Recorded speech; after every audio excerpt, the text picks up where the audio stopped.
Welcome to 501 Crossroads, your show all about nonprofits and the people that make the mission happen. I'm Marjorie Moore, President and CEO of Mind's Eye, and my personal mission is to make nonprofits stronger by identifying and fixing the rubs that so often come up between people and the mission. My fabulous co-host, the nonprofit ninja Natalie Jablonski, is here. That's right, specializing in helping nonprofits maximize their time, talent, and resources to achieve organizational greatness. Hey, Natalie. Hey, Marjorie, what do you know today? I know a lot of things, but I know that it is a Wine on one. Clink. That was a good clink. That was a great clink. Very pretty. I was worried our glasses came close to missing there. Yeah. We don't want that to happen because we don't want anything to happen to our wine. That's my favorite. It would make me sad. Well, and I get jealous of other people when they have good wine. Just go get some wine. Yeah, but that's expensive. It is. I know, but I guess I should fix it. You should. Or something. Or be happy for them that they have good wine. Well, maybe that's it. So that is kind of how I was thinking we might talk about today, if that's okay with you. Yeah. So I have been seeing a pattern on some of our social media groups that you and I mutually are involved in, and I wonder if you see some on some that I'm not involved in with you as well. And it's this hint of the green monster coming out and jealousy of other people's successes and accomplishments. And up front, you'll see, oh, we're so excited that you got that $15,000 grant. Congratulations. And then you get this backbiting somewhere else that says, oh, we only got a $5,000 grant. I can't even get anyone to show up for work on time. And I've got a leak in my roof. And yeah. Womp, womp, womp. Right. And I'm having problems with the whole jealousy factor. Yeah. So...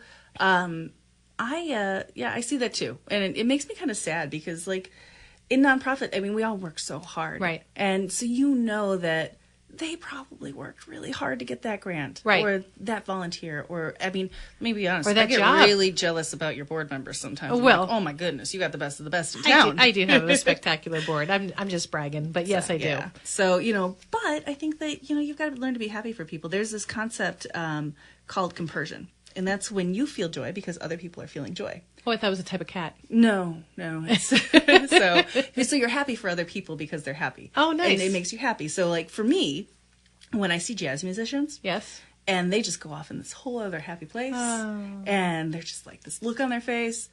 And I am happy by, just by seeing by association. That. So, and I think that's what we need to cultivate within the nonprofit world of, hey, oh my goodness, like, this other organization that I work really closely with that I love is doing awesome. That's awesome. And I even see it with individual goals. Like I'll see people say, oh, so-and-so got that new job. Oh, my gosh. And then they go into a complaint about their current job. Or, oh, that person, oh, they just got engaged. And you think, oh, happy. And they're like, I haven't had a date in 3 years. And they're, And so you hear all this kind of thing going on. And it just bothers me a bit. And so I thought, if you found yourself guilty by association of any of these, whether you realized it or not, and you're kind of maybe even going back through some of your social media thread and going, ooh, yeah, I may have hated on that person a little bit. Yeah. And maybe not even publicly. Maybe you're like, oh, congratulations. I'm so excited for you that you got that. And you're smiling and you're faking it. So here's a couple of things that you can do to turn that jealousy into something positive. Okay. Because jealousy is actually a very healthy emotion, and it helps us to identify something that we are lacking, something that we want in our life, something that we desire to either be more like or to have more of. So people often think of jealousy as a negative thing. It's how you handle it is often the negative thing. Absolutely. So I think the most important thing when you are identifying that you are jealous is to figure out why you're jealous. And getting to the root cause of that. And it's not because that person got a new pair of shoes and you wish you could afford a pair of shoes. That is not why you're jealous. There is something missing on that, and it's usually regarding achieving your goals.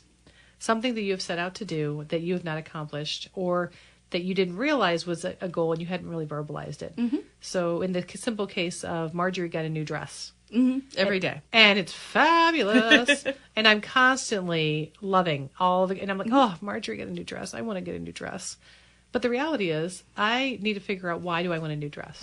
And if you want a new dress, Natalie, you go get a new dress. I go get, then I can't buy that bottle of wine. Oh, that's fair. That's fair. Yeah. So the question goes back to, what do you really want?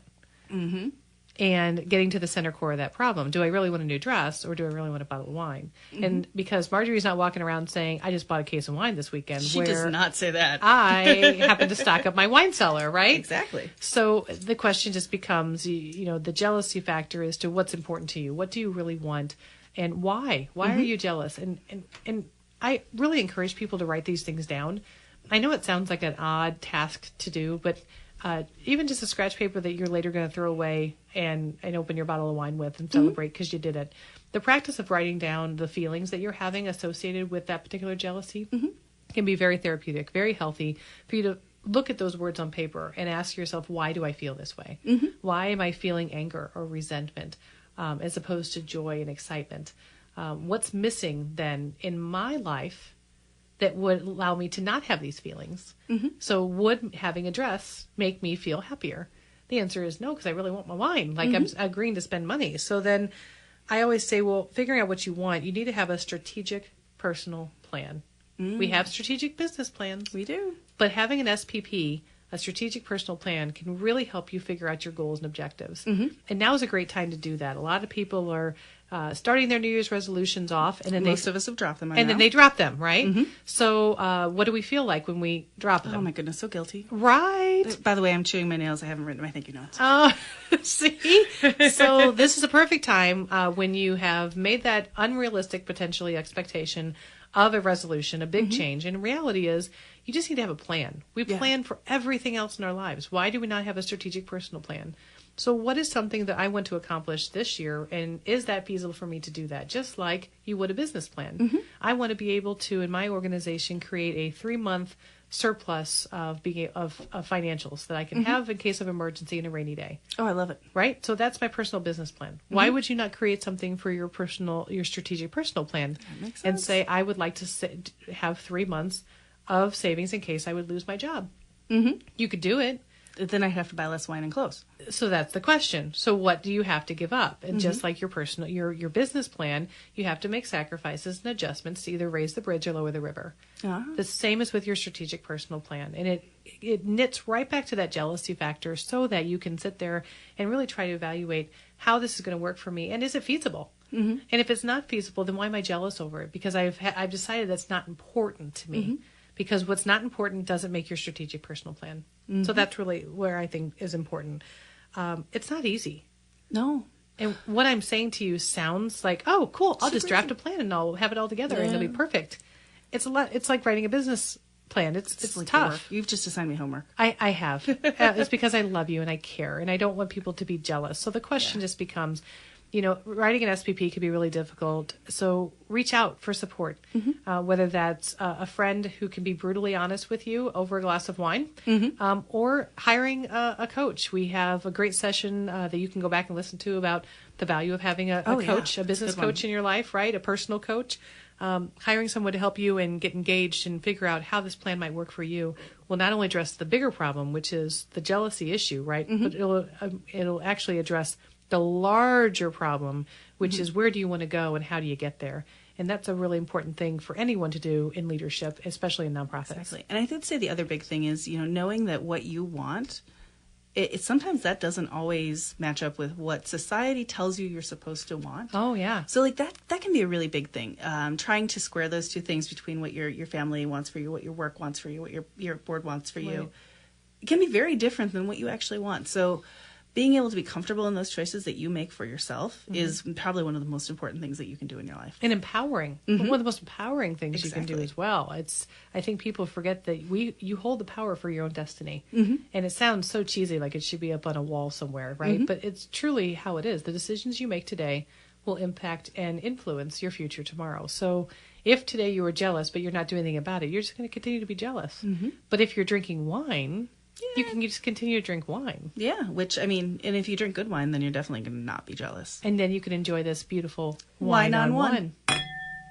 And thank you to all of you for joining us on 501 Crossroads. 501 Crossroads is recorded at the studios of Mind's Eye Radio and is produced and hosted by me, Marjorie Moore. And me, Natalie Jablonski. Mike Curtis is our sound engineer. Please go to iTunes or Stitcher or your favorite app and subscribe and leave us some feedback so others can find us. You can find us on Facebook at 501 Crossroads. Thank you for listening, and remember, we're all working towards the same outcomes.